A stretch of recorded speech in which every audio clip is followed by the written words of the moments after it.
def ko bu baax a baax ci xolam. Merci beaucoup kon ñu tàmbalee waxtaan bi Moustapha Faye jaajëfal ko ci technique bi daal di dem ci première partie bi avec Ça fait le buzz.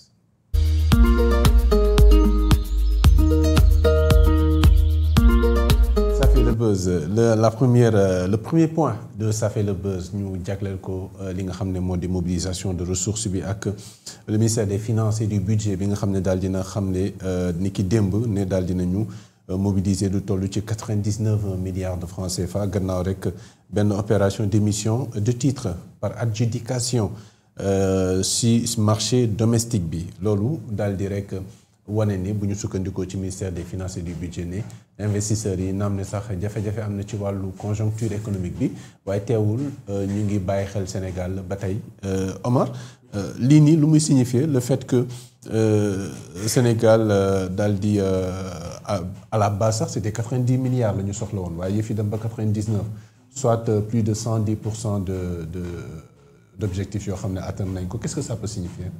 Ça peut signifier qu'on a toujours la confiance des investisseurs. beneen bi mooy notation yi ñuy lu ñu koy tuddee sax agence de notation yi def investisseurs yi duñ ci bàyyi xel. parce que xam nañ ni tout simplement ñoom seen démarche dafa biaisé parce que chaque fois damay wax ni entreprise dafa am ñaari levier. dafa am emploi am ressource. boo considérer uniquement les emplois te bàyyi les ressources. sa analyse day biaisé alors que ñoom seen analyse dafa basé uniquement sur la dette. et sur le déficit. mënoon na ñem sax ci benn mbir la dette parce que boo amee dette bi rek am nga déficit. déficit day am n'est-ce pas. ñoo toppante waaw donc ñoom boo fekkee da nga amoon dette par exemple pour Sénégal ñu comprendre dette de 1000 milliards. nga jékki-jékki dette bi yokk nekk 1500 milliards. déficit bi nekkoon 500 milliards jékki-jékki nekk 1000 milliards. dañ naan kat dañuy abaisser sa note. dañ naan kat pays bi mu ngi gën a risqué pour ñu abal ko xaalis parce que problème de solvabilité lay am. maanaam solvabilité boo ko déggee pour le Sénégalais lambda mooy bu ñu la lebalee ñu mën a recouvrer seen xaalis maanaam nga mën leen a fay seen xaalis ñoom noonu la ñuy raisonner. alors que Sénégal fi mu toll nii boo jëlee dettes yi nga xam dañ ko hérité jël le déficit budgétaire bi nga xamante ni ñu ngi ko hérité ci ancien régime bi. il faut noter tamit que ni déficit boobu ñii ñu ngi koy wàccee. ñu ngi ko jëlee def naa ne de 14% yóbbu ko 7% te mu ngi jëm ci 5% en 2026 il faut tam ñu noter loolu. ñu ngi def ay efforts budgétaires beneen bi mooy le Sénégal est très riche en ressources naturelles. Le gaz plus de 910 milliards de mètres cubes beneen bi mooy le pétrole le zircon l'or yooyu yëpp c'est des ressources yoo xamante ni il faut prendre ça en compte. Ce qui a valu au Sénégal un boom des exportations d'ailleurs. Voilà mu ngoog donc loolu day tax ñu rééquilibrer seen balance suñu balance commerciale. donc bu ñu suñu ressources yooyu boo ko tegee ci balance ci benn plateau balance bi. teg ci beneen plateau balance bi suñuy dette ak déficit notamment suñu déficit bi. képp kuy investisseur te mën a am def calculer les risques di nga xam ni le Sénégal est bel et bien solvable. donc boo ko lebalee xaalis dina la mën a fay sa xaalis à court à moyen wala à long terme. donc l'idée mooy fi mu toll nii fu ñu mën a jëlee xaalis rek mën nañ ko fa jël. fu ñu mën a bunt bu ñu fëgg dinañu ko ibbi ndax su ma doon wax Sénégal dama naan Sénégal fi mu toll nii jeeg bu jar la ñëpp ko soxla. waaw donc loolu nag day remettre en cause li ñu daan nappee. mooy agence de notation yi. FMI Banque mondiale yooyu yëpp dañu ko doon nappe c'est des moyens de pression yoo xamante ni dañ koy teg suñu kaw pour ñuy ragal pour ñuy faiblir. mais note bi ñu xëy ne dañ ko wàcceewaat nag loolu ci dara. du la preuve du yëkkati na dañu doon wut 90 milliards. am 99 milliards. donc ça veut dire que note boobu du ci dara fu ñu bëgg a lever ay fonds dinañ ko fa lever incha allah yii yëpp ay kii la rek. waaw c'est des subterfuges yoo xam dañ koy def pour. affaiblir les pays en voie de développement pour leur dire ñun ñoo am les moyens de pression. par conséquent ñun li ñu bëgg lii da ngeen koy def. lépp lu ñu leen digal ci politique publique loolu ngeen di appliquer sinon vous n'aurez pas accès aux moyens de financement xam nga li ma bëgg a wax. ñun nag li ñu war a def mooy am posture bu dëgër. écoutez du yéen ñuy digal li ñuy def. ñun xam nañ fa ñu jëm am nañ suñu objectif ba pare on a les moyens de notre politique le financement endogène le partenariat public-privé ak tamit dem vers le Moyen-Orient ak vers les BRICS. vers les BRICS mais est-ce pour autant war nañu mën a continuer de gouverner à crédit. à crédit. non pas à gouverner à crédit. non je veux dire c'est-à-dire que boo bëggee solvable. il faut nga dem comme par exemple 99 milliards yi ñu mobilisé nii. lu ñu leb la. mais leb boobu dañ ciy fayaat ay bor. mais bien sûr loolu la état bi noonu état. oui je sais revolving la c'est-à-dire état. oui noonu lay doxee. parce que tout simplement nekkul ne xaalis bu fi tegele nii. du nekkul ni da nga ñëw trésor public rek fekk fa milliards yi nga soxla yëpp pour gérer. durant toute l'année. En général budget bi sax prévision la. dans c'est l'estimation des ressources. yoo xamante ni da nga koy mën a am ci année bi. ak des dépenses yi nga xamante ni da nga koy def ci année bi. est-ce que yaa ngi may comprendre. donc du xaalis bi fi tege da nga naan man kat prévoir naa am temps ci ressources yi fiscales. prévoir naa am temps ci ressources naturelles yi. prévoir naa am temps ci yeneen ci ay dons. léegi nag loolu ci dépense publique fii laa koy def mooy dépense de fonctionnement. dépense d'investissement. donc s'il y a un écart entre les dépenses et les ressources il y a naturellement un déficit budgétaire léegi nag il faut une stratégie boo xamante ni da lay permettre nga financer ce déficit budgétaire. ni ñu koy financer mooy l'endettement wala le don.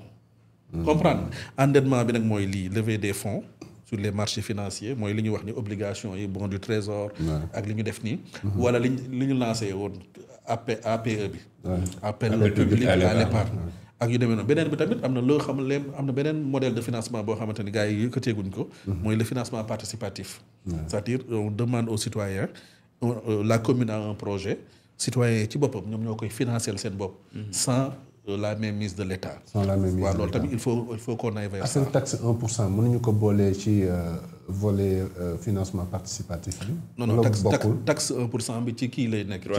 waaw ressources fiscales yi lay dugg. ressources fiscales yi ok waaw te loolu c'est normal en réalité.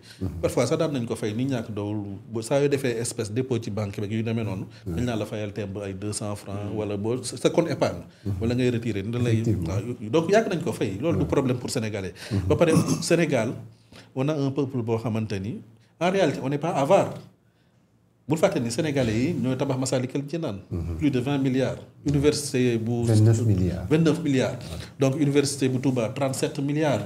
sénégalais yi ba ñu ñoo joxe xaalis problème bi mooy li seen problème mu rek mooy fi bu ñu ko joxee fan lañ koy def. comprendre li beneen bi mooy est-ce que ki ñu koy jox moom ku jub la wala jubul. effectivement léegi bi mu leen wóoree ni fi mu toll nii ñi fi nekk du ñu détourner seen dërëm.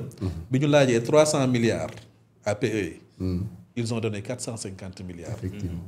donc loolu lu baax la. donc sénégalais yi ba ñu ñoo joxe ba ñu ñoo financer seen développement li ñu amoon rek problème mooy problème mu leader bu jub. mooy leader serviteur comme on dit. c'est ça leader serviteur. waaw merci beaucoup Omar. Moustapha sur la mobilisation de ressources lan nga ci xalaat jàpp nga ne on est sur la bonne voie. waaw li ma ci xalaat rek mooy alternative la. xam naa dafay difficile trop wax ci ginnaaw économiste bu doy. Omar mais dañ ci sof rek. daanaka wax na lépp. mais alternative la parce que bu njëkk bi ñëpp doon nañ xalaat ne boo ñëwee te FMI tegu la loxo doo dem fenn. mais wane nañ ni am na yeneen buntu yoo xam ne war nañ ko mën a tijji mobiliser si xaalis. doxal ci li ñu war a doxal. bientôt biñ ñëwee ba léegi ëpp na attaque lu topp te FMI dugalu fi dërëm. nga gis ne ñu ngi góorgóorlu donc di fexe di am yeneen bunt yoo xamante ñu ngi fay jaar pour mën a am xaalis boo xamante ne moom la ñuy jëmmalee liggéey bi ñu soxla ci biir dëkk bi. beneen mbir bi ci am dafay wane ne espoir bi nga xamante ne moom lay susciter ak tamit solvabilité bi ñuy wax ci Sénégal te xam ne am na ko ba tey ji parce que bu doon état en faillite yaakaar naa ne kenn du ci dugal seen xaalis. parce que lii ñuy lebe nii ay bor la. du loo xam ne dañ leen koy may du loo xam ne dañ leen koy sarax. waaye ay bor la yoo xam ne dañ koy fay. donc booy lebal nit ki day fekk mu doon koo xam ne wóolu nga ko jàpp nga ne mën na laa fay donc côté boobu am na loo xamante ne wanewaat na ko ci. beneen mbir bi nga xamante ne moom lañ ci constaté mooy lu jëm ci note yi nga xamante ne notation xam dañ naan dañ koy wàññi ak yu ni mel ak xam nga loolu toujours fi muy impacté li ci ëpp mooy lu jëm ci eurobond yi. waaw lu jëm ci eurobond yi marché financier moom lay mën a impacté. mais bu weesoo loolu bor bi nga xamante ne c'est bilatéral. souvent du ko impacté parce que bor boobu Sénégal ak France la Sénégal ak Turquie la Sénégal ak beneen dëkk la c'est plus stratégique qu'économique donc li ci ëpp c'est stratégique maanaam su ma réew sàngam di lebal day fekk am na lu mu sóor loo xamante ne amaana sax du koom yenn saa ñu lebal réew moo xam ne amul doole noonu mais fekk na teg nañ kër pétrole am teg nañ bët oram teg nañ bët leneen loo xamante ne da koy lebal xam ne dëkk bi mënu koo fay mais daf koy lebal tout en sachant que ne am na fu mu ko mën a récupérer ci dëkk boobu moo tax ñu ne c'est plus stratégique bu weesoo dëkk yooyu am na bor yoo xamante ne mooy jëlee ci FMI ak yooyu noonu mooy dette multilatérale bi banque mondiale BAD ak yooyu waaw yooyu moom la ñuy wax ne souvent notation bi mën na ci impacter ñi yéexal ay tànk yu ni mel ak yooyu te bu ko impacter tamit da ngay jaar ci appel public à l'épargne nga xam ne kooku moo gën a free marché bi nga xamante ne tey jii te avantage bi si am te ñu doon ko souligner souvent mooy li ngay boree leboo en devise boo lebee ci devise après fluctuation maîtriser woo ko waaw mën na doon loo xamante ne bi ngay leb fi mu toll ak bi ngay fay fi mu toll tamit bokkatul mais bu dee CFA la parité fixe bi daf lay dimbali ba dina tax li nga leb moom ngay fay donc du am benn jafe-jafe yi nga daan am par rapport ak bu doon devise nga lebee bu doon devise ngay lebee merci beaucoup beneen point bi nga xam ne moom la ñu abordé ça concerne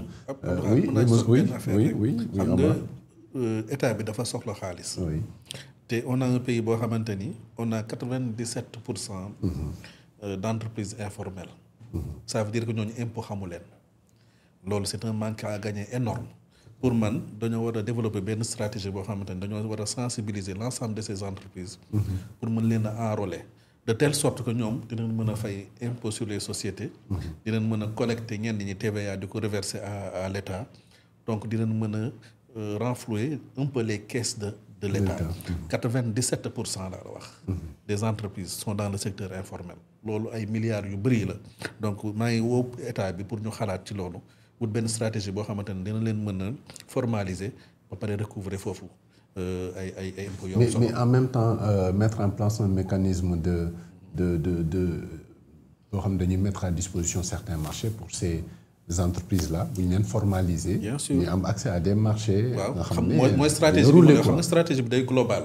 doo ñëw rek ni leen kaay leen enrôler par force.